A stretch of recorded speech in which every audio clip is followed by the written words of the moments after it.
بسم اللہ الرحمن الرحیم۔ السلام علیکم۔ ڈاکٹر آمنہ اور ڈاکٹر عثمان ایک ہی اسپتال میں کام کرتے تھے۔ دونوں کی ملاقات اسی اسپتال میں ہوئی تھی۔ اس سے پہلے وہ ایک دوسرے کو جانتے تک نہیں تھے۔ آج ڈاکٹر آمنہ نے ایک آپریشن کرنا تھا۔ وہ جیسے ہی آپریشن تھیٹر میں داخل ہوئی تو عثمان نے اس سے کہا کہ آپریشن کرنے کے بعد مجھ سے ضرور ملنا، تم سے ایک ضروری بات کرنی ہے۔ آمنہ یہ سن کر حیران ہوئی اور عثمان سے کہا کہ کون سی بات ہے، مجھے ابھی بتاؤ، ابھی تھوڑا ٹائم ہے۔ وہ کہنے لگا نہیں، تمہیں تفصیل سے کچھ بتانا چاہتا ہوں۔ جس مریض کا آمنہ نے آپریشن کرنا تھا اسے پیٹ میں گولی لگی تھی، جبکہ اس مریض کی ماں آپریشن تھیٹر کے باہر اپنے بچے کے لیے تڑپ رہی تھی۔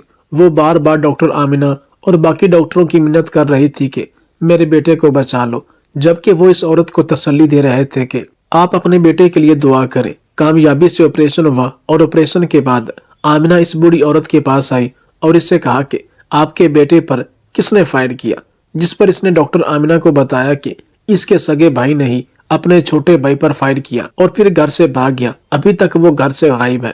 آمنہ نے عورت سے کہا کہ آپ کے بیٹے نے اپنے ہی بھائی پر فائر کیوں کیا؟ عورت نے رو کر بتایا کہ یہ سب حسد کی وجہ سے ہے۔ میرے بیٹے منیر نے معاشرے میں اپنا مقام بنایا۔ میرا شوہر ایک نشئی تھا، ساری زندگی نشہ میں گزاری، حتیٰ کہ اس نے میرے زیور بھی بیچ ڈالے تھے۔ بڑا بیٹا اپنے باپ کے نقشے قدم پر چل پڑا اور اس نے بھی نشہ کرنا شروع کیا، حالانکہ اس وقت اس کی عمر 15 برس تھی جب میں نے اس کی جیب میں نشہ آور انجیکشن دیکھا تھا۔ اس دن میں نے اپنے بیٹے کو بہت مارا اور اس سے یہی کہا کہ اپنے باپ کی اس لاش کو بھول چکے ہو جو گلی میں پڑی تھی نالی کے ساتھ۔ کوئی بھی تمہارے باپ کی لاش اٹھانے کے لیے بھی تیار نہیں تھا، سب اس سے نفرت کرتے تھے۔ پھر ادھی ایمبولینس والے آئے اور انہوں نے تمہارے باپ کی لاش کو وہاں سے اٹھایا، پھر غسل دیا۔ کیا تم یہی چاہتے ہو کہ تمہارے ساتھ بھی ایسا ہی سلوک کیا جائے؟ پورا محلہ تم سے نفرت کرنے لگے گا۔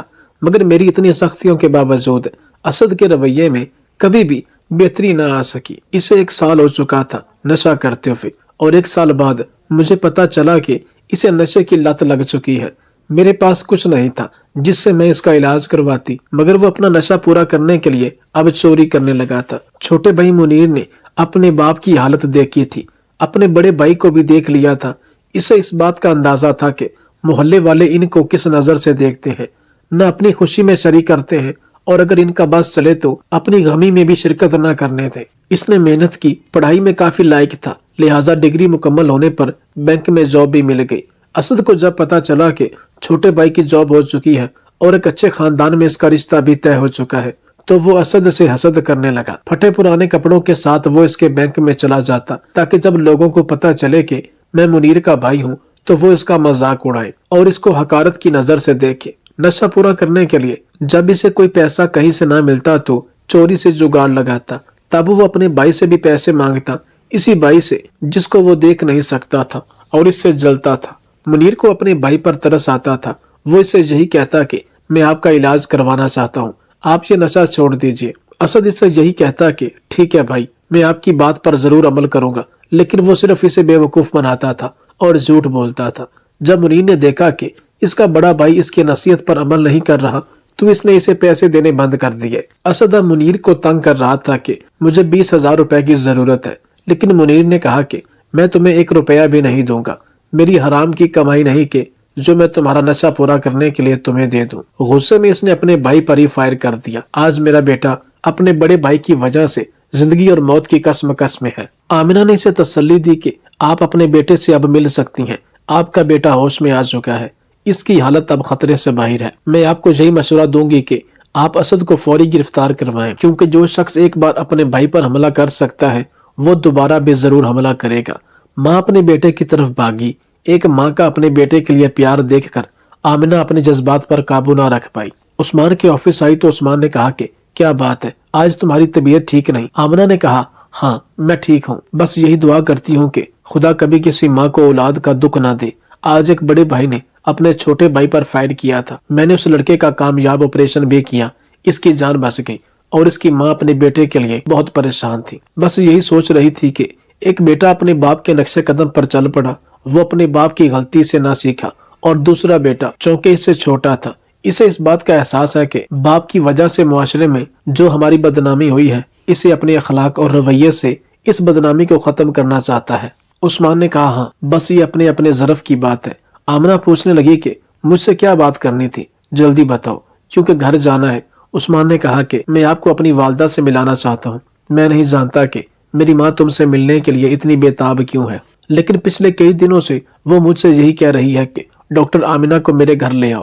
یہ سن کر آمنہ حیران ہوئی اور کہنے لگی ٹھیک ہے، لیکن آج تو ممکن نہیں، اگلے ہفتے کسی دن آنٹی جی سے ضرور ملیں گے۔ ویسے آنٹی جی کی طبیعت کیسی ہے؟ انہیں تو بلڈ پریشر کا مسئلہ تھا، جس پر عثمان نے بتایا کہ امی بالکل ٹھیک ہے، بس ایک بار ان سے ملاقات کر کے ان کی بے چینی دور کر دیں۔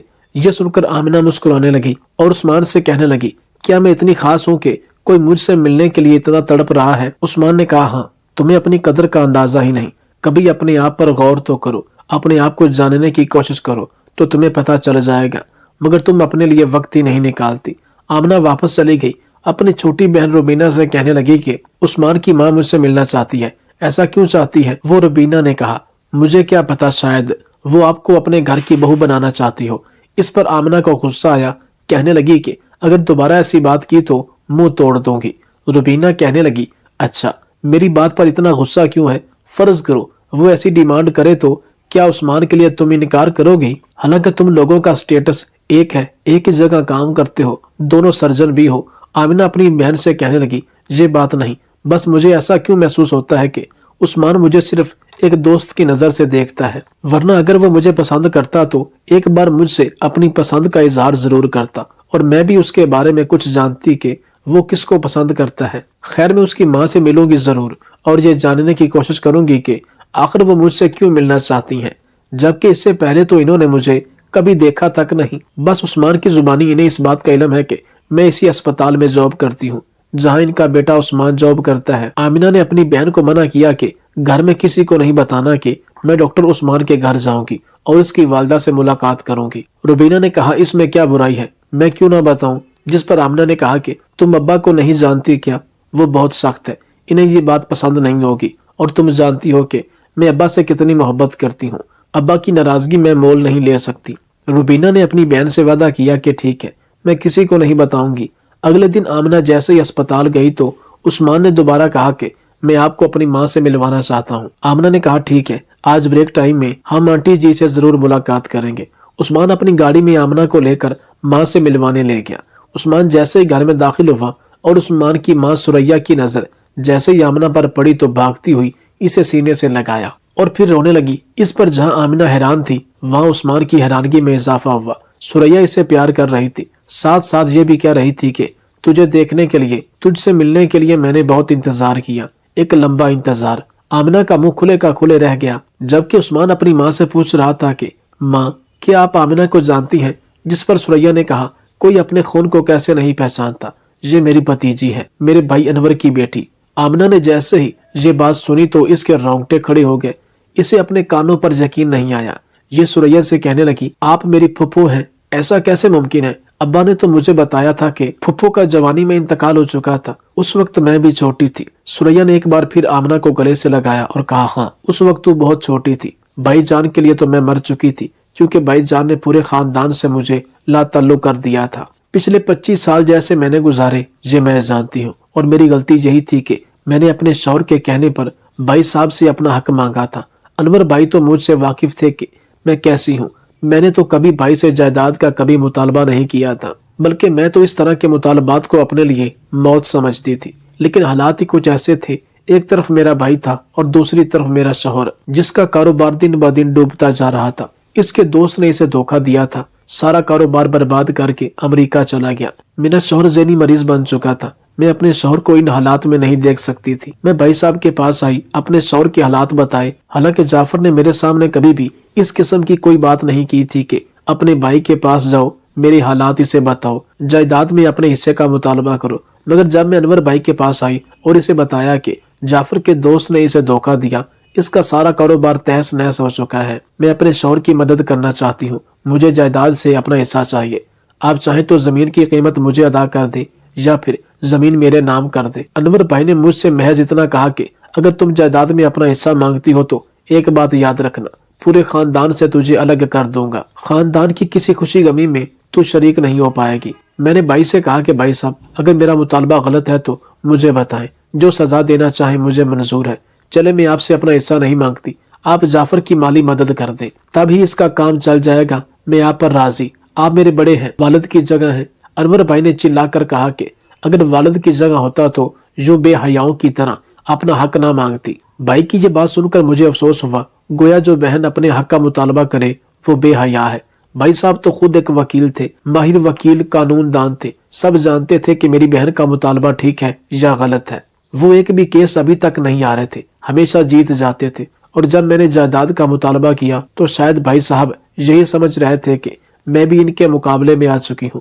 अनवर भाई ने मुझे भी हरा दिया, जायदाद में हिस्सा तो दिया लेकिन फिर लातल्लुक कर दिया। मैं तो वो बदनसीब थी जो अपनी माँ की वफात पर भी माँ को न देख पाई। जाफर को जब पता चला कि भाई साहब ने मुझे लातल्लुक किया है, खानदान वालों को मुझसे मिलने से रोक दिया है, तो वो मुझसे बार बार यही कह रहे थे कि अपनों से दूरी इतनी आसान नहीं, तुम खून के रिश्तों से कैसे अलग हो सकती हो, मैं जैसे तैसे गुजारा कर लूंगा, तुम अपना हिस्सा भाई साहब को वापस कर दो। मगर मैंने जाफर से कहा कि मैं अपने भाई को अच्छी तरह जानती हूँ, एक दफा किसी को जब वो दिल से निकाल देते हैं फिर दिल में जगह नहीं देते। मैं चाहे लाख कोशिशें करूं, भाई साहब मुझे कभी भी मुआफ नहीं करेंगे, न ही अपने घर में मुझे आने की इजाजत देंगे। ये कहते हुए सुरैया ने आमना से प्यार किया और कहा मुझसे ज्यादा तू मानूस थी, हत्ता कि शादी के बाद तो मेरे घर में इधर ही रहती थी, तो मुझे अपनी माँ समझती थी। 2 साल की थी जब भाई साहब तुझे लेने के लिए मुझसे छीन कर चले गए। उस्मान उस वक्त मेरे पेट में था। आज इतने अरसे बाद मुझे किसी तरह इस बात का पता चला कि मेरी आमना उसी अस्पताल में है, मेरे बेटे के साथ ही जॉब करती है। तो उस्मान से यही कहा कि आमिना को ले आओ। वो मुझसे पूछ रहा था कि माँ आप एक अनजान लड़की से क्यों मिलना चाहती हैं, इनसे क्या बात करनी है। मैंने इसे यही कहा था कि एक बार जब मिल लूंगी तो तुम्हें सारी हकीकत बताऊंगी। वो काफी देर तक अपनी फुप्पो के साथ बैठी रही, इनसे बातें करती रही। मुझे आज पहली बार अपने वालिद पर इतना गुस्सा आया था। आमिना हैरान थी कि अब्बा इस कदर संग दिल भी हो सकते हैं कि अपनी सगी बहन को खानदान से अलग कर दिया। हालांकि अब्बा मुझसे इतनी मोहब्बत करते हैं तो क्या वो अपनी सगी बहन से मोहब्बत नहीं करते थे। अपनी फुप्पो से मिलकर वो वापस घर आई तो रुबीना ने इसके चेहरे को गौर से देखा। रुबीना अपनी बहन से पूछने लगी कि क्या हुआ, आज तुम्हारे चेहरे का रंग बदला बदला सा है, खैरियत तो है ना। आमिना ने अपनी बहन से कहा खैरियत तो नहीं है, अब्बा ने हमें अपनी फुप्पो के बारे में क्या बताया था। रुबीना ने जवाब दिया कि अब्बा ने यही बताया था कि वो जवानी में वफात पा चुकी हैं जब तुम छोटी थी, मैं तो अभी पैदा ही नहीं हुई थी।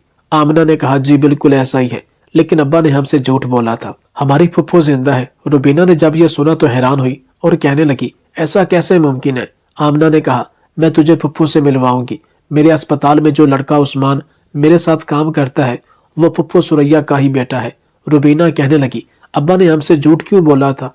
आमिना ने अपनी बहन को सारी हकीकत बताई कि सुरैया फुप्पो ने जायदाद में अपने हिस्से का तकाजा किया था, वो भी मजबूरी के आलम में, और इस पर अब्बा को गुस्सा आया और सुरैया फुप्पो को जायदाद में इसका हिस्सा देकर पूरे खानदान से लातल्लुक कर दिया। हत्ता कि वो अपनी माँ की वफात पर भी ना आ सकी क्योंकि अब्बा की तरफ से इन्हें मना किया गया था। रुबीना को इन बातों का यकीन नहीं आ रहा था।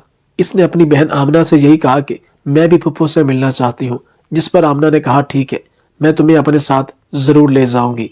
दूसरे दिन आमना अपनी बहन को भी फुप्पो सुरैया के पास ले गई। सुरैया इसे देखकर भी काफी खुश हुई। अभी तक एडवोकेट अनवर साहब को इन तमाम बातों का इल्म नहीं था। आज उस्मान ने काफी अरसे बाद आमना से अपने दिल की बात की, वही के जिसका आमना बरसों से इंतजार कर रही थी। इसने आमना को प्रपोज किया और आमना ने इसका प्रपोजल कबूल किया। आमना बहुत खुश थी। इसी खुशी का इजहार जब इसने अपनी छोटी बहन रुबीना के साथ किया तो रुबीना भी काफी खुश हुई, लेकिन इसने अपनी बहन से यह जरूर कहा कि अब्बा इस पर एतराज करेंगे। जिस बहन से वो लातल्लुक हो चुके हैं, इसकी औलाद को वो कैसे दिल से कबूल करेंगे। और जब इसे पता चलेगा कि उस्मान सुरैया का ही बेटा है तो घर में एक हंगामा खड़ा हो सकता है। मगर आमना ने कहा कि अब्बा से बात तो मैं जरूर करूंगी, दुआ करो कि अब्बा को इस रिश्ते पर एतराज ना हो, क्योंकि मेरा इरादा नेक है। मैं इस खानदान को दोबारा जोड़ना चाहती हूँ जो पिछले 25-30 बरस से टूट चुका है। खानदान की एक ऐसी औरत जो खानदान से बहुत मोहब्बत करती थी, जो अपने बड़े भाई से भी बहुत मोहब्बत करती थी, लेकिन इनको पूरे खानदान से जुदा किया गया जिसमें इनकी कोई गलती भी नहीं थी। फुप्पो सुरैया पर मजीद सख्ती और ज्यादती मैं नहीं होने दूंगी। मैं अपने बाप का बेचैनी से इंतजार कर रही थी। रात को एडवोकेट अनवर साहब घर आए तो आमिना इनके कमरे में गई। बाप से कहा कि अब्बा आपसे एक जरूरी बात करनी है। अनवर साहब अपनी बेटी के एहतराम में खड़े हो गए, इसे बेड पर जगह दी और खुद कुर्सी पर बैठे। आमिना ने कहा अब्बा आप मेरा एहतराम मत किया कीजिए, क्योंकि मुझे शर्मिंदगी महसूस होती है जिस पर वो मुस्कुरा कर कहने लगे, बेटी तुम लोगों के लिए मसीहा हो, एक अच्छे पेशे से मुंसलिक हो, इसलिए मैं तुम्हारा एहतराम करता हूँ। आमिना ने कहा, काश जो बात मैं आपको बताने वाली हूँ इसको सुनने के बाद भी आपके दिल में मेरा एहतराम बाकी रहे। ये सुनकर अनवर साहब कहने लगे, बेटी कौन सी बात है, बताओ तो सही, क्या बात है। आमिना ने कहा, अब्बा जान आपने हमसे झूठ बोला था, हमारी फुफ्फो का इंतकाल हो चुका है। ये सुनकर अनवर साहब के चेहरे का रंग बदल गया। वो कहने लगा, बेटी जिन लोगों को दिल से निकाल दिया जाता है वो इनके लिए मर ही जाते हैं, वो हमारे लिए मर ही चुकी थी। आमिना ने कहा कि मैं फुफ्फो से मिलकर आई हूँ और इसके बेटे उस्मान ने मुझसे शादी की ख्वाहिश का भी इजहार किया है। मैं इस सिलसिले में आपसे इजाजत लेना चाहूंगी। अनवर साहब अपनी जगह से खड़े हुए कहने लगे, तुम्हारा दिमाग तो ठीक है, तुम सुरैया के बेटे से शादी करोगी तो क्या चाहती है कि इस खानदान से लाताल्लुक हो जाए। आमिना कहने लगी, मैं तो खानदान को मिलाना चाहती हूँ। जिस पर वो कहने लगे, हरगिज नहीं, मैंने एक बार जो फैसला किया मैं अपने फैसले से पीछे नहीं हट सकता। मैं तुम्हें कभी इस बात की इजाजत नहीं दूंगा कि तुम सुरैया के बेटे से शादी करो और इससे मिलने की कोशिश करो। आइंदा ना उससे मिलना ना ही उसकी माँ से, वो हमारे लिए गैर हैं। लेकिन आमिना ने कहा कि मैं उनको गैर नहीं समझती, उन्हें अपना समझती हूँ। बाप बेटी के दरमियान काफी देर तक बहस जारी रही। अनवर साहब ने बेटी को अपना आखिरी फैसला सुनाते हुए कहा कि मुझे ये रिश्ता मंजूर नहीं, जबकि आमिना यही कह रही थी, शादी करूंगी तो फुप्पो के बेटे से ही करूंगी। अनवर साहब ये कहते हुए घर से चले गए कि अगर तुम वहां शादी करोगी तो मुझसे तुम्हारा ताल्लुक बाकी नहीं रहेगा। आमिना अपने बाप से यही कह रही थी कि बाबा आपकी मोहब्बत अचानक नफरत में क्यों बदल जाती है? क्या इस्लाम ने औरत को जायदाद में हिस्सा नहीं दिया? फुफ्फो ने कोई गैर शरई काम किया था? मगर इन तमाम सवालों के जवाब में अनवर साहब के पास कोई जवाब मौजूद नहीं था। वो खामोशी से घर से चला गया। बाप के जाने के बाद रुबीना ने अपनी बहन से पूछा कि अब्बा क्या कह रहे थे? तो वो यही कह रही थी कि अब्बा अपने फैसले से पीछे नहीं हटने वाले, एक बार जो फैसला कर लेते हैं फिर इससे पीछे नहीं हटते। आमिना बहन से कहने लगी, यही अब्बा की खराबी है। मुझे अब्बा के बारे में बताया गया था कि ये कोई केस नहीं हारते, मगर दरअसल अब्बा कई बार हारे। हर बार जब अब्बा ने अपने जमीर का सौदा किया, जब अब्बा सिर्फ अपनी महारत की वजह से झूठ को सच साबित करते हैं और अपनी जहानत की वजह से वो अदालत से सुरखरू होते हैं, लेकिन रात को नींद की गोली लेकर सोते हैं। क्योंकि इंसान जब मजलूम की बजाय जालिम का साथ देता है तो इसकी नींदें उड़ जाती हैं। जैसे जैसे मैं बड़ी हुई इस बात का मुझे शऊर आया। एक बाप होने के नाते अब्बा के लिए मेरे दिल में एहतराम था, लेकिन मैं ये बातें अब्बा के सामने नहीं कह सकती थी। मगर जब मुझे इस बात का इल्म हुआ कि अब्बा ने अपनी जीती जागती बहन को ही मारा और ला ताल्लुक किया तो मैं खामोश नहीं रह सकी। आमिना ने उस्मान से शादी की, जबकि अनवर साहब समेत खानदान के किसी शख्स ने इस शादी में शिरकत न की। हत्ता कि आमिना की सगी बहन रुबीना को भी इस बात की इजाजत नहीं थी। रुबीना बेचारी घर में रोती रही और अपने बाप से छुप कर अपनी बहन से बातें करती थी, वो भी फोन पर। अनवर साहब ने अपने तीनों बेटों से कहा कि मैं तुम लोगों को वसीयत करता हूँ कि आमिना से किसी किस्म का कोई ताल्लुक नहीं रखना। मेरे मरने के बाद भी उसे इस बात की इजाजत नहीं होगी कि वो मेरी कब्र पर आए या मरे हुए बाप का मुंह देखे। बेटों ने बाप के सामने सर झुका लिया। अनवर साहब इधर भी नहीं रुके। जिससे नफरत करते थे, इंतहा की नफरत करते थे। अनवर साहब ने एक कुतिया पाल रखी थी। आज इसने इस कुतिया के गले में आमिना की तस्वीर डाली। कुतिया के गले के पटे के साथ इसकी तस्वीर लटक रही थी। ये बात इनके बेटों से भी बर्दाश्त न हुई और अनवर साहब के बड़े बेटे इरफान ने अपने बाप से यही कहा कि बाबा जी आप क्या कर रहे हैं, आपको ऐसा नहीं करना चाहिए। जिस पर इसने अपने बेटे को भी मारा और कहा कि खबरदार, बाप के सामने जुबान चलाई, जुबान ही काट दूंगा। अगर एक इंसान से मैं नफरत करता हूँ तो मेरा अपना ही तरीकाकार है नफरत के इजहार का। जो मेरा दिल चाहेगा मैं करूंगा। सिर्फ यही नहीं, अनवर साहब कुतिया के साथ पार्क में चहलकदमी के लिए भी जाते थे। अनवर साहब के दोस्त जब अपनी आंखों से ये मामला देखते तब वो हैरान होते। वो एक दूसरे से यही कहते कि बाप अपनी बेटी से इस कदर नफरत कैसे कर सकता है। माना कि इसकी बेटी ने अपनी मर्जी से शादी की और शादी भी किसी गैर से नहीं बल्कि अपनी फुप्पो के बेटे से ही की, मगर इसका यह मतलब हरगिज नहीं कि इंसान उससे इतनी नफरत करे और हकारत करे। कई दोस्तों ने इस वाकया के बाद अनवर साहब से मिलना ही छोड़ दिया। इनकी गैरत गवारा नहीं करती थी कि कैसे उस शख्स से मेल जोल रखे जो नफरत में इस हद तक चला जाए कि इससे रिश्तों का एहसास तक न रहे। बेटे अपने बाप के सामने तो कुछ नहीं कहते थे, मगर जब आपस में गुफ्तगू करते तो यही कहते कि अब्बा ने ठीक नहीं किया। इनके दिल में भी बाप के लिए नफरत बढ़ती जा रही थी। बढ़ती उम्र के साथ अनवर साहब का गुस्सा, जिद वैसे ही रहा, लेकिन अब वो बिस्तर पर आ चुके थे, चलने फिरने से महरूम हो चुके थे। बस सिर्फ जुबान थी जो रुकने का नाम नहीं ले रही थी। अपनी बीवियों के कहने पर बेटों ने बाप को एक प्राइवेट अस्पताल में एडमिट करवाया और वो हर माह अस्पताल में एडमिट होने की फीस अदा करते थे। शुरू में तो वो अपने बाप से मिलने आते, लेकिन फिर मिलना छोड़ दिया। जब उसी अस्पताल में डॉक्टर मजीद 24 घंटे इनकी खिदमत करता, इसका ख्याल रखता। अनवर साहब मजीद के अखलाक रवैये से इस कदर मुतासर हुए कि ये कहने पर मजबूर हो गए कि काश तुम मेरा बेटा होता। तू खुशकिस्मत है, तुम्हारी माँ भी खुशकिस्मत है जिसने तुम जैसे बेटे को जन्म दिया, वो नसीबों वाली होगी, जबकि मेरे बेटे तो नालायक साबित हुए। डॉक्टर मजीद ने नोट किया कि जब भी अनवर साहब नींद की हालत में होते तो इनकी जुबान पर आमना का नाम होता। बेटी तुम कहाँ हो? एक बार डॉक्टर साहब ने इनसे पूछा कि नींद की हालत में आप औरत का नाम लेते हैं, शायद इसका नाम आमिना है। डॉक्टर की ये बात सुनकर इसने कांपते हुए होठों से कहा कि ऐसा मुमकिन नहीं, तुम्हें गलत फहमी हुई है। डॉक्टर मजीद ने यही बात घर जाकर अपनी माँ को बताई तो माँ ने कहा कि मैं उस मरीज से मिलना चाहूंगी और उसकी इयादत करूंगी। मजीद ने माँ से कहा कि आप उनसे क्यों मिलना चाहती हैं, जिस पर माँ ने इनसे कहा कि मिलने के बाद ही तुम्हें बताऊंगी कि मैं क्यों मिलना चाहती थी। डॉक्टर मजीद ने अनवर साहब से कहा कि मैं अपनी वालदा को आपसे मिलाने के लिए लाया हूँ। थोड़ी देर बाद इसकी वालदा जैसे ही अनवर साहब के सामने आई तो इसकी आंखें फटी की फटी रह गई। ये इसकी बेटी आमिना ही थी जिससे वो लाताल्लुक हो चुका था। पिछले कई महीने से आमिना का बेटा ही इसकी खिदमत कर रहा था। कांपते हुए हाथों से इसने अपनी बेटी से माफी मांगी, जबकि आमिना अपने बाप से मिलकर रोने लगी। फिर आमिना ने यह भी कहा कि कोई और भी है जो आपसे मिलना चाहता है। सुरैया बेगम लाठी की टेक लगाए अपने भाई के सामने आई। 60 बरस की जुदाई के बाद बहन भाई आपस में मिल रहे थे और दोनों रो रहे थे। जिस शख्स ने भी ये मंजर देखा अपने जज्बात पर काबू ना पा सका। डॉक्टर मजीद बहुत खुश हुआ कि इसके अच्छे अखलाक की वजह से एक टूटा हुआ खानदान आपस में जुड़ गया और ये आमिना की अच्छी तरबियत ही थी जिसने मजीद को इस काबिल बनाया कि वो अपने नाना का दिल जीतने में कामयाब हुआ और इसके नाना को इस बात का एहसास हुआ कि ये रिश्ते बहुत कीमती होते हैं।